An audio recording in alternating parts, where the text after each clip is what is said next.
वहाँ पर जो कम्युनिटीज़ रहती हैं। तो हम नॉलेज फ़ोरम से ताल्लुक़ रखते हैं और नॉलेज फ़ोरम का जो एक एक्सपीरियंस था उस स्टडी को लेकर, तो ये आज की प्रेस कॉन्फ्रेंस और उसके अलावा कुछ कुछ और एफ़र्ट्स हैं जो उसी का नतीजा है। तो मैं थोड़ा-सा बैकग्राउंड बताना चाहूँगी। बुनियादी तौर पर हम देख रहे हैं कि आजकल जो इलेक्ट्रिसिटी क्राइसिस की बात हो रही है, उसमें ये बात सामने आती है कि कंज़्यूमर्स को बिजली की रसाई के लिए और उसकी अफ़ोर्डेबिलिटी में क्या मसाइल का सामना करना पड़ रहा है। और बहुत सारी डिबेट इस बारे में है कि बिजली कितनी महंगी है और कितनी अनअफोर्डेबल है। तो इस वक्त सारी नज़रें उस पहलू के ऊपर हैं, लेकिन एक बहुत अहम पहलू ये है कि जो बिजली पैदा करने के हवाले से जो प्रोडक्शन होती है, वहाँ पर जो लोग रहते हैं, वहाँ पर जो एक्सपीरियंसेस हैं लोगों के, वो क्या हैं। और ये जो सारा एक हमारा बिजली पैदा करने का निज़ाम है, जिसमें इस बात पर ज़ोर दिया गया है कि फॉसिल फ्यूल, जिसका मतलब है कि तेल, कोल या गैस को लेकर बिजली बनाई जाए। तो इसको बनाने से ये होता है कि बिजली तो पैदा हो रही है और बिजली पैदा होकर और बिजली साइड पर है, बिजली किसी को मिल नहीं पा रही है क्योंकि बिजली महंगी बहुत हो गई है। लेकिन इस सारी पैदावार में जो सेक्टर जिसके ऊपर बहुत कम बात होती है, ये वो लोग हैं जो कि उन प्रोडक्शन साइट पर रहते हैं, उन तजर्बात से गुज़रते हैं जो प्रोडक्शन जब होती है बिजली की, गैस को लेकर या ऑयल को या कोल को लेकर, वहाँ पर रहने से, वहाँ पर बसने से इनके जो बुनियादी इनकी जो रोज़ाना की ज़िंदगी है, उसके हवाले से जो इनके तजर्बात हैं, ये लोग जिस कम्युनिटी में रहते हैं वहाँ डेवलपमेंट कितने हद तक हुई हुई है। जब जो लोग बिजली की पैदावार के लिए इन्वेस्टमेंट करते हैं, कंपनियाँ लगाते हैं, जब वो आते हैं, ज़मीनें लेते हैं और पैदावार के सारे इंफ्रास्ट्रक्चर बनाते हैं, तो वो इन लोगों के साथ जो वादे करते हैं, जो इन लोगों की कम्युनिटी के हवाले से जो एग्रीमेंट्स करते हैं और फिर उन पर किस हद तक डिलीवर करते हैं, ये वो तमाम पॉइंट्स हैं जो कि इस सारी डिबेट के अंदर बात नहीं हो रही है। और मैं इस बात को ज़रूर हाईलाइट करना चाहूँगी। एक छोटी सी स्टडी थी जो हमने इस साल शेयर भी की थी और इन्हीं साथियों की मदद से बनाई थी। उसमें ये बात सामने आई है कि किस तरह से ये जो निज़ाम है बिजली पैदा करने का, गैस से या ऑयल से या कोल से, वो किस हद तक लोगों को नुकसान पहुंचा रहा है, उनकी सेहत को, उनकी पीने के पानी को, रोज़मर्रा की ज़िंदगी को, ख़वातीन को, और सबसे बड़ी बात ये कि इनके मुस्तकबिल को। अगर ऐसा मुस्तकबिल हो कि जिसमें आप बीमार रहकर ज़िंदगी गुजार रहे हों, आपको सांस का मसला हो रहा हो, जल्द की बीमारियां हो रही हों, पीने का पानी जो है वो काला हो चुका हो, तो ये किस तरह की बिजली का पैदावार का निज़ाम है। तो ये भी वो पहलू है जिस पर सोचने की ज़रूरत है। इसी वजह से आज की जो हमने प्रेस कॉन्फ्रेंस की है उसमें हमने कोशिश की है कि कम्युनिटी के वो मेंबर्स जो जो जिनका डायरेक्ट इंटरेक्शन है उन ज़रायों से जो बिजली पैदा करते हैं, एनर्जी पैदा करते हैं, जिनमें गैस और कोल शामिल हैं, उनको हम दावत दें और आपके सामने उनकी जो कंसर्न्स हैं, एक्सपीरियंसेस हैं और जो गुजारिशात हैं वो आपके सामने रखी जाएं। तो हमारे साथ आज की प्रेस कॉन्फ्रेंस में जनाब मजीद मंगरियो साहब शामिल हैं, जिनका ताल्लुक़ सस्टेनेबल डेवलपमेंट फाउंडेशन सांगड़ से है। ये भी गैस कंपनियों के हवाले से उनके साथ इंगेज हैं और वहाँ पे कम्युनिटी में जो डेवलपमेंट हो रही है उस पर आवाज़ उठाते हैं। फिर हमारे साथ असलम मल्ला साहब हैं जो कि बदीन से लोकल कम्युनिटी को रिप्रेजेंट करते हैं। ये भी उन्हीं मामलात को देखते हैं, गैस कंपनियों के साथ डायलॉग में इंगेज होते हैं। फिर मोहम्मद सुमार साहब हैं जो कि सोशल वर्कर्स इत्तेहाद का हिस्सा हैं। ये भी गैस कंपनियों के साथ नेगोशिएशन में शामिल हैं। और जनाब लीला राम साहब हमारे साथ हैं जो थर कोल में के अफेक्टीज़, थर की जो कोल डेवलपमेंट हो रही है उनकी अफेक्टीज़ को रिप्रेजेंट करते हैं। तो मैं ये फ्लोर उनके हवाले करना चाहूँगी और उनसे दरख्वास्त करूँगी कि ये जो सारी डिबेट है उसमें अपना नुक्ता नज़र और अपने एक्सपीरियंसेस आपके सामने शेयर करें।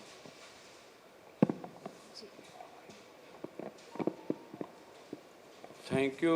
नॉलेज फोरम के साथी बाकी जो सहाफ़ी दोस्त आए हैं उनकी भी बड़ी मेहरबानी।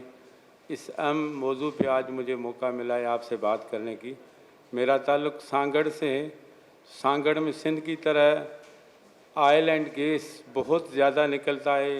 ये कुदरती ज़खायर से भरा हुआ डिस्ट्रिक्ट है और सिंध का बहुत बड़ा डिस्ट्रिक्ट है जिसकी पॉपुलेशन 23 लाख है और वहाँ 6 तहसील हैं और इसी तरह सूबाई की 3 सीटें, कौमी की 3 सीटें और सूबाई की 6 सीटें भी हैं।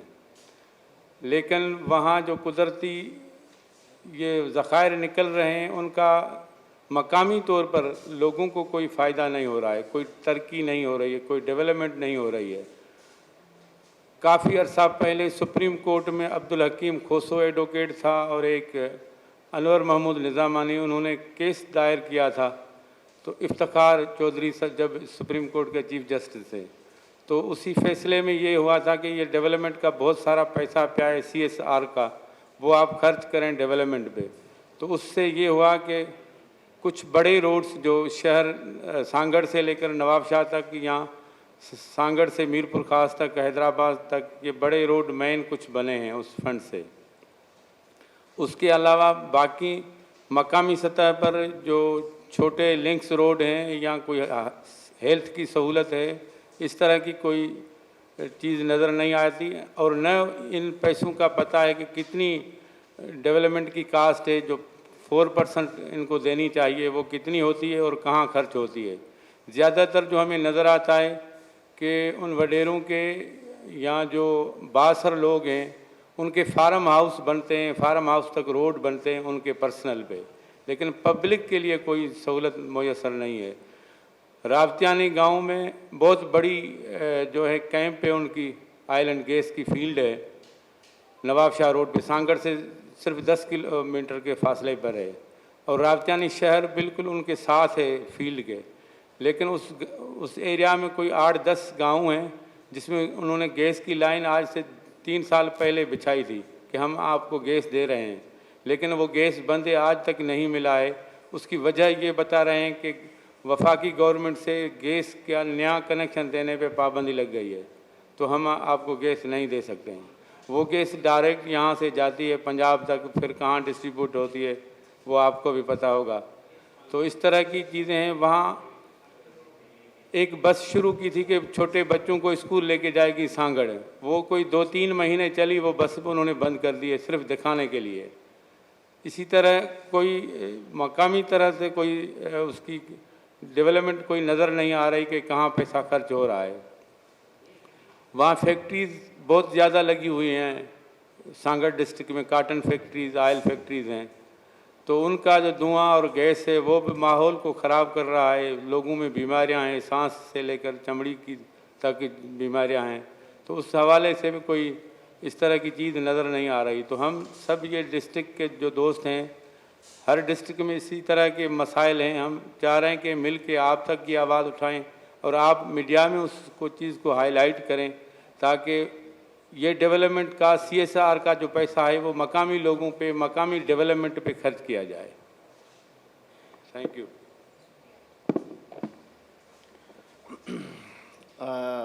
साफ़ी दोस्तों, अस्सलाम वालेकुम। मैं बदीन से हूँ, मोहम्मद असलम। बदीन की सूरत हाल जो है वो जैसे सांगड़ की मजीद मगरब साहब ने बताई, वैसी सेम सूरत हाल है। वहाँ पर भी ऑयल गैस कंपनियाँ जितनी भी है वहाँ पर काम कर रही है, लेकिन CSR, बोनस, रॉयल्टी, कोई भी चीज़ वहाँ के लोगों को जो है अभी तक नहीं मिल रही है। कोई भी फैसिलिटीज़ जो है वहाँ के लोगों को नहीं मिल रही है। वहाँ पे इनका ये है कि इनको वहाँ पे 5 किलोमीटर के करीब जो है वो सारी फैसिलिटीज़, हेल्थ, रोड, तालीम, ये वो सारी देनी है, लेकिन वहाँ पर कुछ भी नहीं दे रहे हैं। तो हम ये प्रेस कॉन्फ्रेंस इसलिए कर रहे हैं कि ये ऑयल और गैस कंपनियों की जितनी ज़्यादतियाँ हैं ये जो है वो कम हो जाए और लोग जो है वहाँ पे लोगों में जर का जो पानी है वो भी ख़राब हो गया है। तो लोगों में मुख्तलिफ जो है डिजीज़, मुख्तलिफ जो है वो बीमारियाँ जन्म ले रही है। वहाँ पे कोई भी हेल्थ फैसिलिटीज़ वगैरह नहीं है। लोगों को अभी तक कोई भी वहाँ पे बदीन के लोगों को अभी तक रोज़गार नहीं दिया गया है। वहाँ के जो लोग हैं वो बड़े बड़े शहरों में आकर मजदूरी करते हैं, अपने बच्चों के लिए जो है वो यहाँ पे आकर जो है ना वो मजदूरी करते हैं, लेकिन वहाँ पे ऑयल गैस कंपनियाँ जितनी हैं वहाँ पर कोई भी उनकी फैसिलिटीज़ वगैरह रोज़गार के हवाले से कुछ भी नहीं है। और तो ये डेटा वगैरह भी हमसे शेयर नहीं करते हैं कि कितना CSR, रॉयल्टी, बोनस, ये वो सारी मिल रही है, लेकिन वो भी हमसे जो है वो भी छुपाते हैं। वहाँ पर कोई भी काम नहीं हो रहा है। आपको बताएं कि बदीन जो है उसको कहते हैं कि ये हीरों की कान है, लेकिन वहाँ पे जो है वो भूख है, बदहाली है और कुछ भी नहीं है, कोई तरक्की नहीं है। ये बस कहते हैं कि ऑयल गैस कंपनियों ने वहाँ पर बड़े बड़े जो है वो काम के रास्ते बनाए हैं, स्कूल बनाए हैं, हॉस्पिटल बनाए हैं, लेकिन वहाँ पर कुछ नहीं है। वहाँ जिन गांव से वहाँ पे गैस निकल रहा है उन गांवों को गैस की जो है वो फैसिलिटीज़ वगैरह नहीं मिली है। तो हम आप साफ़ ही दोस्तों के जो है हम चाहते हैं कि आप दोस्त जो है वो हमारा आवाज़ जो है वो आगे पहुंचाए, ताकि वहाँ पर जो कंपनियां काम कर रही है वो हमें फैसिलिटीज़ वगैरह दे, वहाँ पे आकर जो है वो काम करे।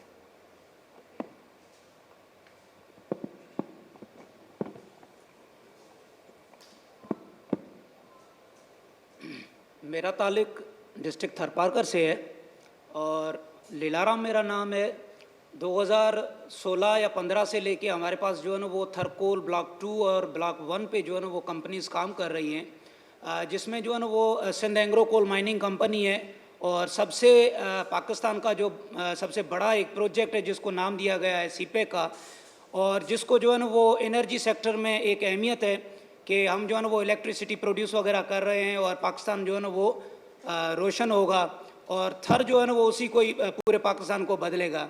मगर हमारी बदकिस्मती ये है कि हमारे पास जितनी भी कोल की कंपनीज़ वगैरह हैं जो काम कर रही हैं, उनकी CSR पॉलिसीज़ वगैरह आज तक जो है ना वो किसी पब्लिक को जो है ना वो पता नहीं है कि कितना CSR जो है ना वो आ रहा है इनके पास और यूटिलाइजेशन जो है वो किस जगह और किस मद में जो है ना वो हो रही है। तो वक्त ब वक्त जो है ना वो हमने इन कंपनीज़ और इन कॉरपोरेशंस के ख़िलाफ़ कुछ प्रोटेस्ट वगैरह किए हैं। जैसे भाई ने कहा कि सांगड़ में जो है ना वो चौधरी साहब के जो है ना वो टेन्योर में एक जजमेंट हुई थी, हकीम नाम से जो है ना वो मशहूर जजमेंट है सुप्रीम कोर्ट की। उसमें भी ये जो है ना वो क्लियर कहा गया है कि जो भी ऑयल गैस कंपनीज़ जो एक्सट्रैक्शंस वगैरह जो है ना वो जिस भी डिस्ट्रिक्ट में होगी उसका जो है ना वो बेनिफिट उनकी लोकल कम्युनिटीज़ को जो है ना वो दिया जाएगा। मगर चाहे डिस्ट्रिक्ट बदीन हो, चाहे डिस्ट्रिक्ट सांगड़ हो, चाहे थरपारकर हो, जो वहाँ की लोकल कम्युनिटीज़ हैं वो जो है ना वो हर तरह से उन कोल कंपनीज़ या ऑयल एंड गैस कंपनीज से जो है ना वो अफेक्टेड हुई हैं। चाहे उनके इन्वायरमेंटल हैज़र्ड्स हो, चाहे उनकी जो है ना वो लैंड एक्विजिशन के प्रोसेस वगैरह हो, या उनकी जो हेल्थ वगैरह इश्यूज़ हो। तो सबसे बड़ा हमारे पास अलमिया यही है कि कॉरपोरेशंस वहाँ पे जो है ना वो हमें जो है ना वो अच्छे अच्छे ख्वाब तो दिखाती हैं, मगर जो है ना वो इम्प्लीमेंटेशन वहाँ पे नहीं है। अब मैं सिर्फ उस जो है ना वो थरपारकर की कॉन्टेस्ट में अगर बात करूँ तो थरपारकर के अंदर हमारे पास 1320 के जो है ना वो कोल के पावर प्लांट एक कंपनी लगा रही है और 660 की जो है ना वो दूसरी कंपनी ब्लॉक 1 और ब्लॉक 2 पे लगा रही है।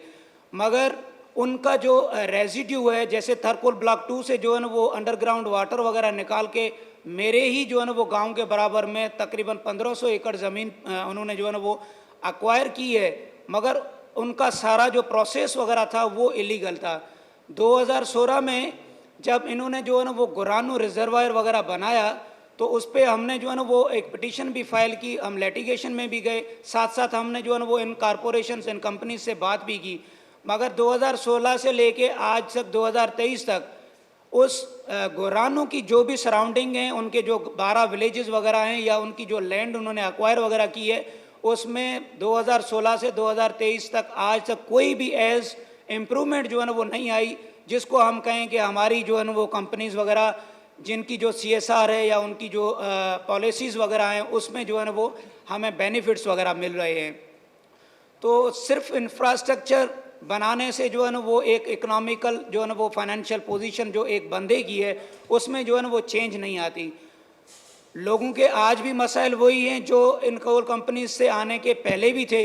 आज भी जो है ना वो पावर्टी जो है ना वो रिड्यूस नहीं हुई है। आज भी जो है ना वो एम्प्लॉयमेंट के जो फैक्टर्स वगैरह हैं वो भी जो है ना वो कम नहीं हुए, आज भी हेल्थ फैसिलिटीज़ जो है ना वो बेहतर नहीं हुई है। मगर सोचने की बात यह है कि इतना सारा जो फंड वगैरह आता है तो वो फंड कहाँ जाता है, उनकी यूटिलाइजेशन जो है ना वो कहाँ पर आती है। अब रिसेंटली जो है ना वो एक मैं मीडिया के अंदर ही जो है ना वो रिपोर्ट्स वगैरह पढ़ रहा था, तो उसमें जो है ना वो ये इशू एक हाईलाइट हुआ है कि इतनी बड़ी जो करप्शन हुई है उसमें एनर्जी सेक्टर और एनर्जी का मिनिस्टर भी जो है ना वो इन्वॉल्व है। अब टॉप टू बॉटम जो हम अगर करप्शन की बात करें तो थरपारकर में 750 आरओ प्लांट्स की जो है ना वो एक पाक ओएसिस कंपनी को आरओ प्लांट्स का जो है ना वो ठेका दिया गया। मगर पोजीशन ये है कि उसमें कुछ जो आरओ प्लांट्स ऐसे हैं जो फंक्शनल हैं, बाकी जो है ना वो नॉन फंक्शनल है। उनकी मद में जितने भी फंड्स वगैरह आए उनकी जो है ना वो यूटिलाइजेशन वगैरह हुई नहीं। ग्राउंड रियल्टीज़ लोकल कम्युनिटीज़ जो हैं वहाँ पे जो है ना वो देखती हैं। अगर कंपनी कराची के अंदर, इस्लामाबाद के अंदर अच्छी खासी प्रेस कॉन्फ्रेंस कर ले और ये बताए और मीडिया जो है ना वो दोस्तों को ये रिपोर्ट्स वगैरह दे कि हम जो है ना वो थर में जो है ना वो एक ऐसी चेंज लेके आ रहे हैं, थर के लोग जो है ना वो बिल्कुल इस एनर्जी सेक्टर में जो है ना वो उनका जो है ना वो पार्ट रोल है। मगर बदकिस्मती ये है कि थरपारकर के लोग और लोकल जो कम्युनिटी है उसका 5% भी जो है ना वो CSR में जो है ना वो नहीं है। और थरपारकर के अंदर लोगों की कोई भी फाइनेंशियल पोजीशंस वगैरह जो है ना वो चेंज नहीं आई है, चाहे वो किसी भी टर्म्स में आप लेके आएँ, हेल्थ जो है ना वो उस हिसाब से लेके आएँ, या एनवायरनमेंट के लेके आएँ, या एजुकेशन में लेके आएँ।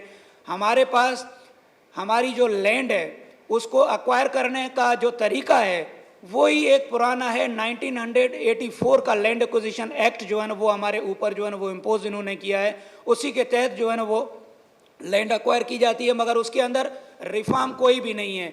अब लैंड पॉलिसी है जो 1930 में बनी थी और उसके बाद जो है ना वो 2002 के अंदर उसमें कुछ चेंजेस हुई, मगर उसकी भी जो है ना वो इम्प्लीमेंटेशन आज तक नहीं है। तो हमारे पास सबसे बड़ा लैक यही है कि हमारे पास जो कंपनीज वगैरह काम कर रही है उनके पास कोई पॉलिसीज़ वगैरह नहीं है और पॉलिसीज़ की जो है ना वो इम्प्लीमेंटेशन नहीं है। Thank you.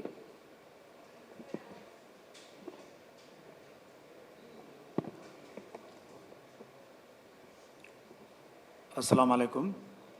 मेरा ताल्लुक़ बदीन से है और हम जो दोस्त थे हम लोगों ने मिल के सोशल वर्कर इत्तेहाद बनाया था कि बदीन के जो बुनियादी मसले हल नहीं हो रहे थे, तालीम हो, सेहत हो, रोज़गार हो, उसी हवाले से हम काम कर रहे हैं।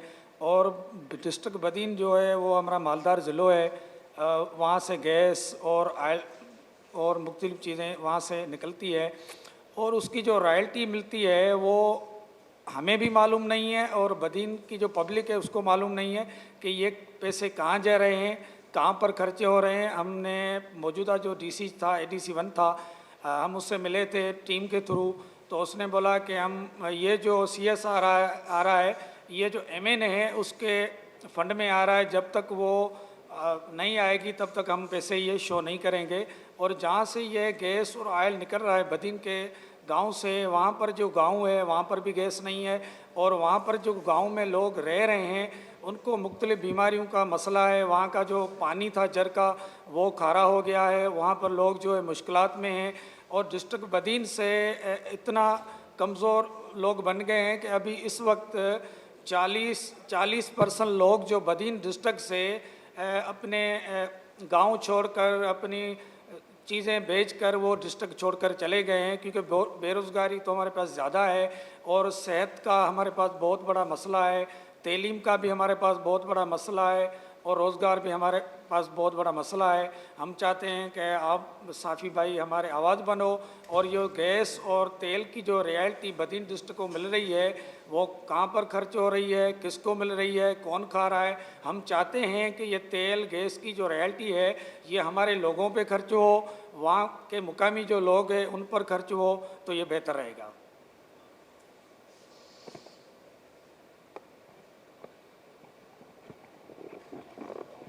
हमारे साथ जनाब इसहाक सुमरो साहब भी मौजूद हैं जो कि द चेंज ऑर्गेनाइजेशन के साथ काम करते हैं। मैं उनसे भी दरख्वास्त करूंगी, बिलखुसूस अगर वो सिंध में जो ये जो सारा गैस का और नेचुरल रिसोर्स का इंफ्रास्ट्रक्चर है उसके बारे में हमें आगाही दें, तो ये हमारे कॉन्टेक्स्ट में मदद करेगा।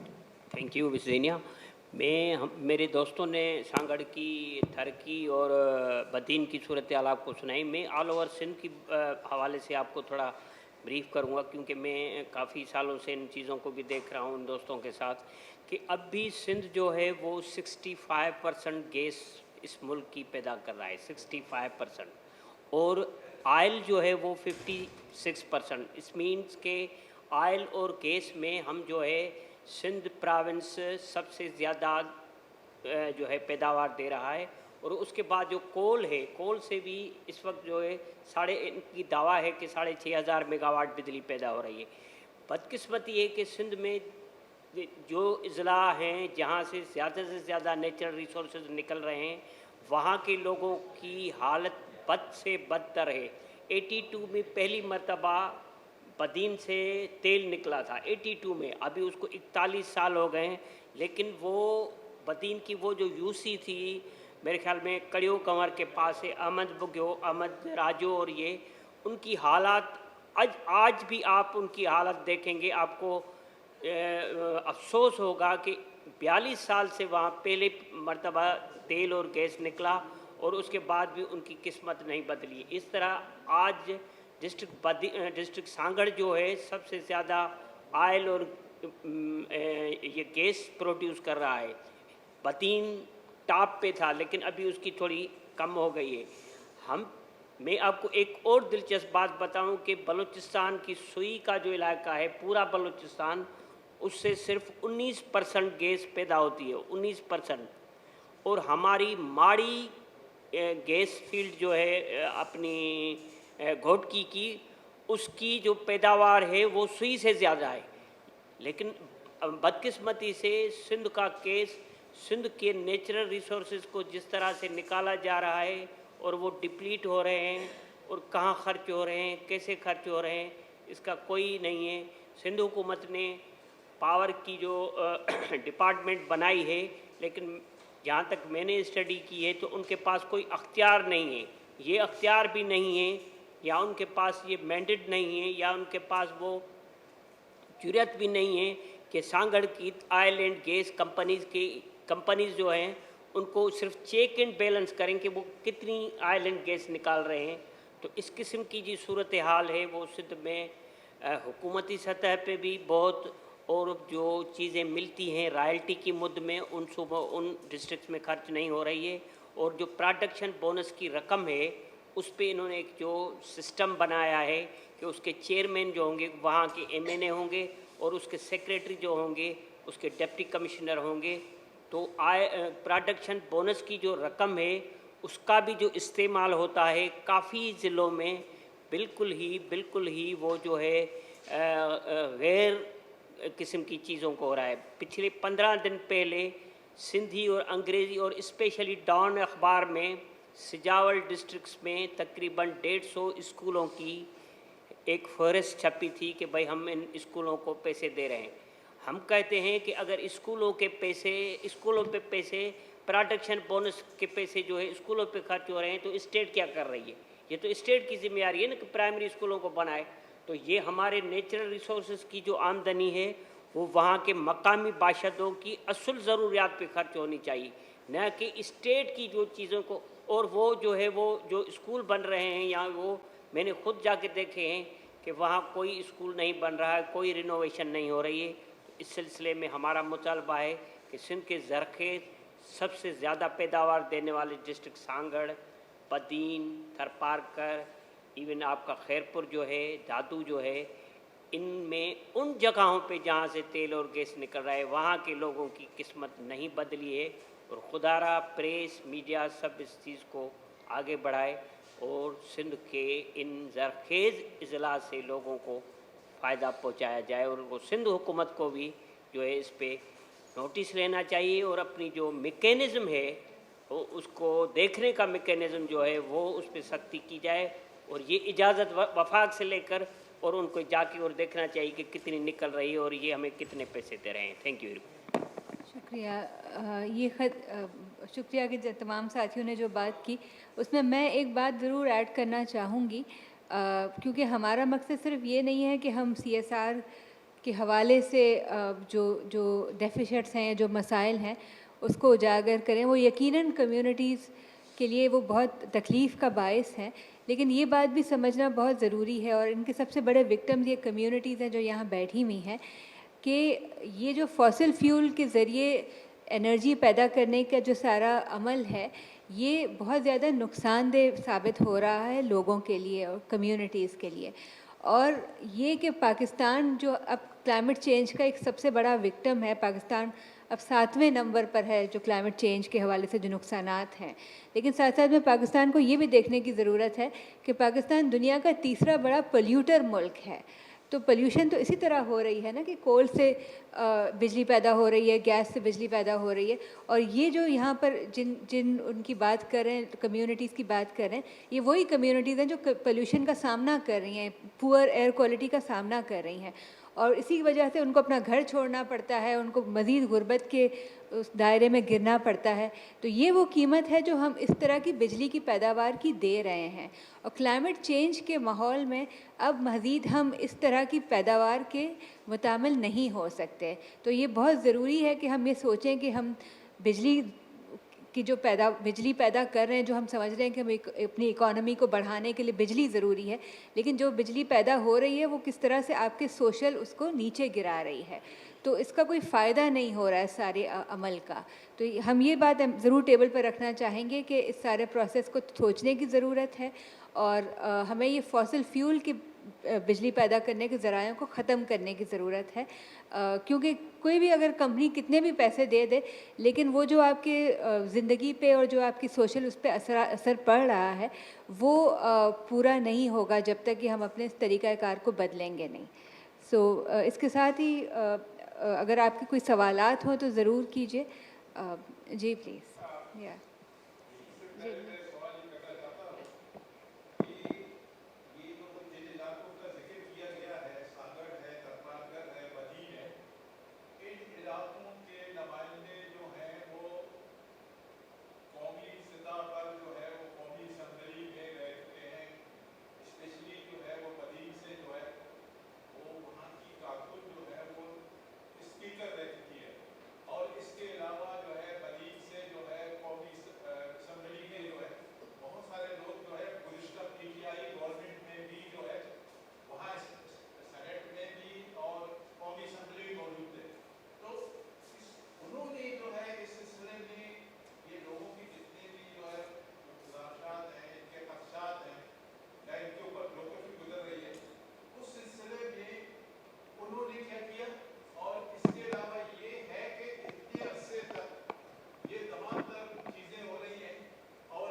बदीन के हवाले से हम बात करेंगे। वो जो खातून आप कह रहे हैं MNA आपा फहमीदा मिर्ज़ा, वो स्पीकर भी रह चुकी है, अभी MNA भी है, MNA भी थी।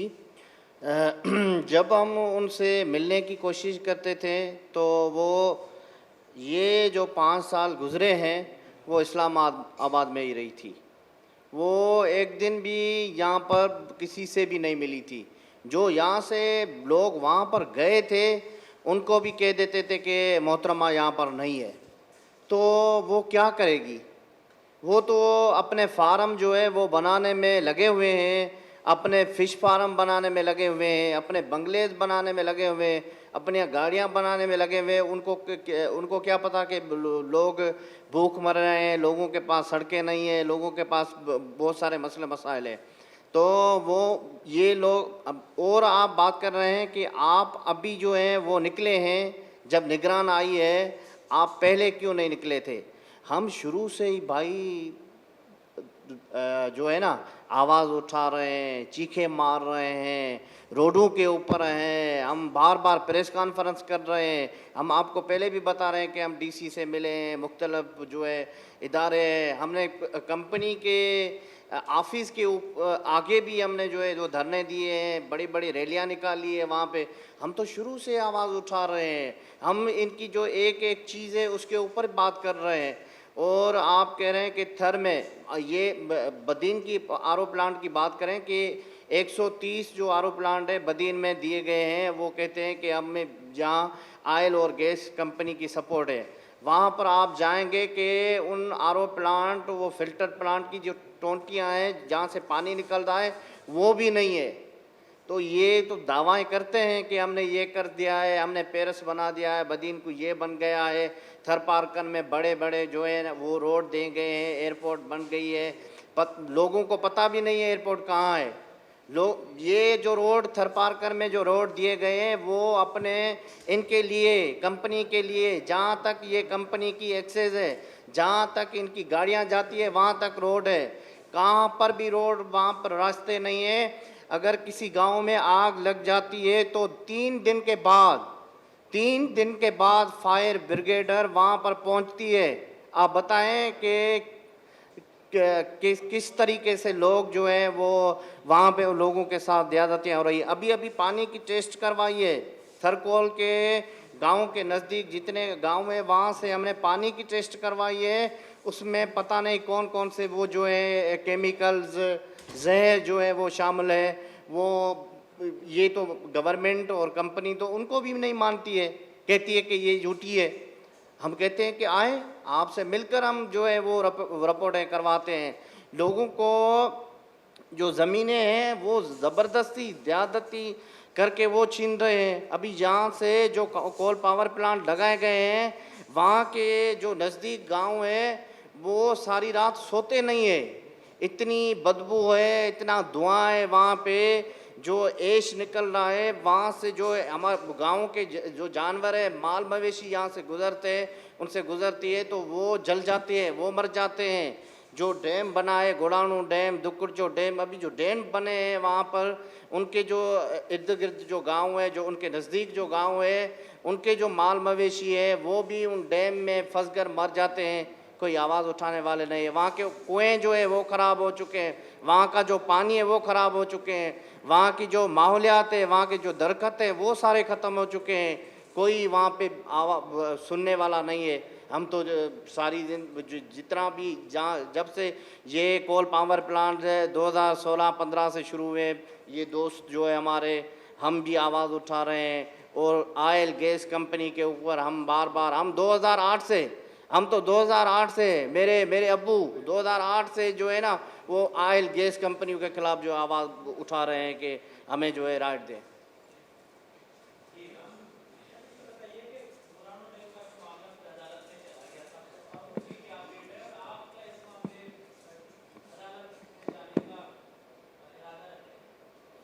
देखें, गुरानो डैम की जो पिटीशन सिंध हाई कोर्ट के अंदर जो है ना वो चल रही थी, उसमें हमारी जो जज साहब हैं उनकी ऑब्जर्वेशन यही है कि कोई इन्वायरमेंटल हैज़र्ड्स वगैरह होते नहीं हैं। तो पिटीशन जो है ना वो उन्होंने पर्पस सर्व कर लिया है, लिहाजा पिटीशन जो है ना वो हमारी डिसमिस हुई है। उस पिटीशन को जो है ना वो हमने चैलेंज किया है सुप्रीम कोर्ट में, और सुप्रीम कोर्ट के अंदर नंबर वगैरह जो है ना वो अलोकेट वगैरह हो गया है। जैसा कि सबको पता है कि सुप्रीम कोर्ट की जो है ना वो 3 महीने की छुट्टियाँ होती है, जून, जुलाई, अगस्त और इवन सितंबर की जो है ना वो 15 दिन। तो उस हिसाब से जो है ना वो हम प्रोसेस में, उसके नोटिस वगैरह जो है ना वो भी इशू वगैरह हो गए हैं। और ये भी जो है ना वो मैंने मीडिया पे जो है ना वो एक सिंध एग्रो कोल माइनिंग का एक पेज है, उस पर मैंने देखा था कि जो है ना वो हमने गुरानू की और गुरानू के जो पीपल हैं उन्होंने जो है ना वो एक फ्रीवियस लिटिगेशन जो है ना वो फाइल की थी, उसमें जो है ना वो हमारी सक्सेस वगैरह हुई है। तो जहाँ तक जो है ना वो कंपनीज़ हमारी थर पार्कर में काम कर रही हैं, उसमें जो है ना वो कंपनीज़ के साथ साथ सिंध गवर्नमेंट भी है, और सिंध गवर्नमेंट और कंपनी सारी जो है ना वो मिल के काम करती है। 51% शेयर जो है ना वो कंपनीज़ का है, 49% शेयर जो है ना वो उनका सिंध गवर्नमेंट का है। तो हमारे पास जो है ना वो इंफ्रास्ट्रक्चर और इनका जो पार्ट था वो टोटली गवर्नमेंट ऑफ सिंध का था, कंपनीज़ का नहीं था। अब जैसे अंकल ने क्वेश्चन किया कि थरपारकर में जो है ना वो अच्छे खासे सड़क बन गए हैं और एक जो है ना वो माई बख्तावर एयरपोर्ट बन गया है। मगर मैं दोस्तों की तवज्जुह से जो है ना वो ये सिर्फ जो है ना वो अल्फाज कहूँगा कि अगर एयरपोर्ट बनने से थर के लोकल जो कम्युनिटी है उसको कौन सा फ़ायदा होगा। थरकोल जो है ना वो थर एयरपोर्ट में मैं तो जो है ना वो नहीं आ रहा। अब इनके जो बड़े बड़े लोग हैं वो एयरपोर्ट से आते हैं, मिनिस्टर्स एयरपोर्ट से आते हैं, वहाँ पे जो है ना वो आके जो है ना वो उनको यूटिलाइज करते हैं। अगर एयरपोर्ट बनने से थर की इकनॉमी और थर के लोकल लोगों की इकनॉमी में अगर कोई चेंज आई है तो वो मुझे बता दें। दूसरी बात ये नहीं है कि रोड जो है ना वो नहीं बने, बिल्कुल बने हैं। जहाँ तक थरकोल की एक्सेस है और जहाँ तक इनकी एक्सेस है जो कोल कंपनीज़ हैं, वहाँ तक आपको जो है ना वो अच्छे रोड्स वगैरह दिखाई देंगे। और यही जो है ना वो हमारी बदकिस्मती है कि इन चीज़ों को जो है ना वो कंपनीज कैश कराती है कि हमने जो है ना वो थर को बदल दिया है in the name of infrastructure. मगर बाकी जो है सिर्फ थरपारकर जो है ना वो मिट्टी तक महदूद नहीं है और थरपारकर सिर्फ कोल कंपनीज की जो एरिया है वहाँ तक महदूद नहीं है। 20,000 स्क्वायर किलोमीटर पे थरपारकर का जो है ना वो रुतबा है, उसमें से 9,100 स्क्वायर किलोमीटर पे जो है ना वो कोल है। बाकी जो वो बचता है उसमें अगर हमारे पास ऐसे ही रिजर्वायर्स बनाए जाएंगे तो हमारी जो है ना वो तबाही तो वैसे सिर्फ 2 ब्लॉक से हुई है। अब अगर जो है ना वो 13 और 12 ब्लॉक्स और भी आएंगे तो उससे जो है ना वो कितनी तबाही होगी, ये जो है ना वो इन फ्यूचर का क्वेश्चन है और फ्यूचर में हमें जो है ना वो भुगतना पड़ेगा। ये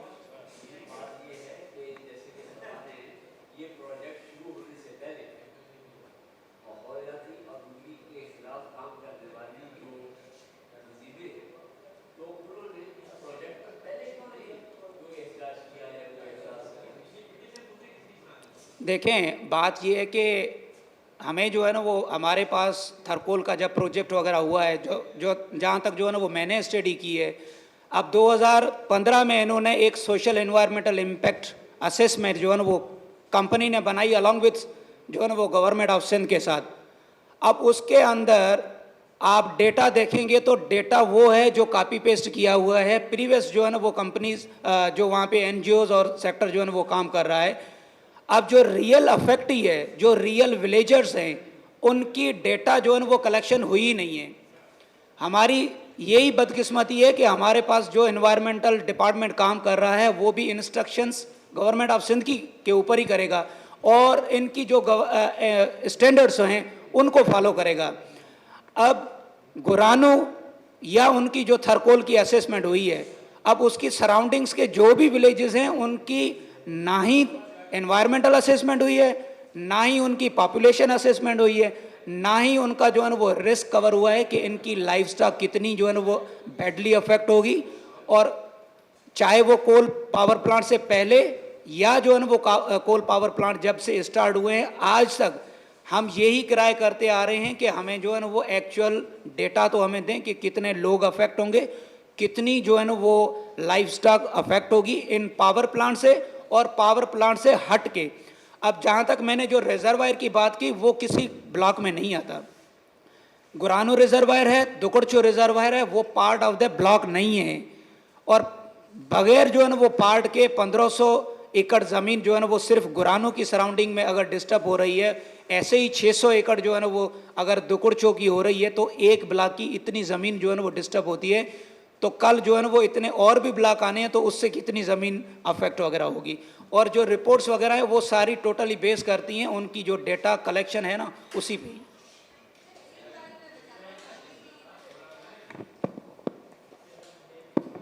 लीला राम ने बात की कि गुरानो की इवैल्यूएशन नहीं हुई हुई है, लेकिन जिस जगह की इवैल्यूएशन भी हुई हुई है वहाँ पर भी मसाइल हैं। और जो आप बात कर रहे हैं कि इवैल्यूएशन होने का ये मतलब नहीं है कि वो मसाइल हल हो जाएंगे। हमारा जो सारा प्रोसेस है जब कहीं पे डेवलपमेंट प्रोजेक्ट्स लगाए जाते हैं तो वो सारा क्वेश्चन करने की ज़रूरत है कि वो बनता कैसे है। सरकार ने फैसला किया कि बहरिया टाउन बनाना है, उन्होंने कहा कि हम तो लोगों को घर दे रहे हैं बहरिया टाउन बनाकर। अब बहरिया टाउन आप समझते हैं कि क्या वो गरीबों के लिए घर बनाया गया है? इतनी बड़ी ज़मीन उठा के और दे दी गई, ये कह के कि हम हाउसिंग नीड्स पूरी कर रहे हैं। इस तरह से जब थर कोल लगाया जा रहा था तो ये कहा गया था कि हम बिजली की पैदावार की नीड्स को पूरा करने की कोशिश कर रहे हैं। अभी अगर आप देखें तो हमारी बिजली की कैपेसिटी जितनी हमें ज़रूरत है उससे कहीं ज़्यादा बिजली मौजूद है, लेकिन वो बिजली हम तक पहुंच नहीं पा रही है क्योंकि डिस्ट्रीब्यूशन के मसाइल हैं, क्योंकि ट्रांसमिशन के मसाइल हैं। मसला ये नहीं कि बिजली की पैदावार नहीं हो रही, मसला ये कि बिजली पहुंच नहीं रही। और तीसरा मसला ये कि बिजली इतनी महंगी हो गई कि पहुंच भी रही है तो हम इसको इस्तेमाल नहीं कर पा रहे हैं। तो एक तो ये वाले डेवलपमेंट के मसाइल हैं। दूसरा, अगेन मैं लीला राम वाली बात पर वापस जाना चाहूँगी कि आपने जो बात की वो EIA का एक प्रोसेस होता है, इन्वायरमेंटल इम्पैक्ट असेसमेंट। वो एक रिक्वायरमेंट होती है कि कहीं भी अगर डेवलपमेंट प्रोजेक्ट लगेगा तो उसकी इन्वायरमेंटल इम्पैक्ट असेसमेंट होगी। तो होना ये चाहिए था कि वो गवर्नमेंट करती और उसको उसमें जो कम्युनिटी हाईलाइट कर रही है अपने कंसर्न्स कि भाई अगर आप यहाँ पे लगाएंगे ज़मीन, कोई प्लांट लगाएंगे या कोई भी प्रोजेक्ट लगाएंगे तो उससे हमें जो हमारे नुकसानात क्या होंगे, लोग अपने खदशात ज़ाहिर करते हैं। इसके बाद गवर्नमेंट का एक इसके लॉ है जो ये कहता है कि अगर लोगों को जो नुकसान हो रहा है इस प्रोजेक्ट की वजह से, उनकी ज़मीन छिन गई या फ़िज़ा आलूदगी हो गई, तो उसकी मिटिगेशन के लिए काम किया जाएगा। तो अगर आप ये देखें तो कितना काम हुआ है उसकी मिटिगेशन के लिए। अगर इसके लिए सीपा रिस्पॉन्सिबल है, सिंध एनवायरमेंटल प्रोटेक्शन एजेंसी, कोई कभी भी कोई फॉलो अप नहीं हुआ है। जो भी वहाँ पे फ़िज़ाई आलूदगी हुई, पानी की आलूदगी हुई, कोई थोड़ा सा भी काम नहीं हुआ उसको एड्रेस करने का। और सबसे बड़ी बात ये है कि अगर वहाँ के रहने वाले लोग ये कह रहे हैं कि ये प्रोजेक्ट हमें नहीं चाहिए, इससे हमारी ज़िंदगी बुरी तरह से मुतासर होगी, तो क्या हमारे मुल्क में कोई इस तरह का कानून है, कोई एक वो होता है कि डेमोक्रेटिक एक प्रोसेस होता है जिसमें आप कहें कि लोगों की राय की इज़्ज़त करनी है, तो वो तो नहीं होती ना। वहाँ जाके प्रोजेक्ट लगाया गया, गुरानो जिस तरह से बनाया गया वो ये था कि लोग सुबह उठे और उनको कहा गया कि अभी आपको जाना होगा यहाँ से, क्योंकि हमने यहाँ पे ये प्रोजेक्ट लगाने का फ़ैसला किया है। ये तो पूरा ये आई थिंक डॉक्यूमेंटेड है कि किस तरह लोगों को बेघर किया गया गुरानो के आसपास। तो आई थिंक हमें ये वाली चीज़ भी क्वेश्चन करने की ज़रूरत है कि सड़क और एयरपोर्ट लोगों के मसाइल का हल नहीं होते। आप किसी भी कम्युनिटी में जाके जब डेवलपमेंट करते हैं तो वो कम्युनिटी क्या चाह रही है और वो किस तरह से अपना फ्यूचर देखती है और अपने मसाइल का हल देखती है, वो उनके मसाइल के हल की तरफ जाता है। तो मैं यहीं से ख़त्म करना चाहती हूँ। थैंक यू जी। हम चाय भी आप वहाँ पर सर्व की गई तो प्लीज़ लीजिए। Thank you.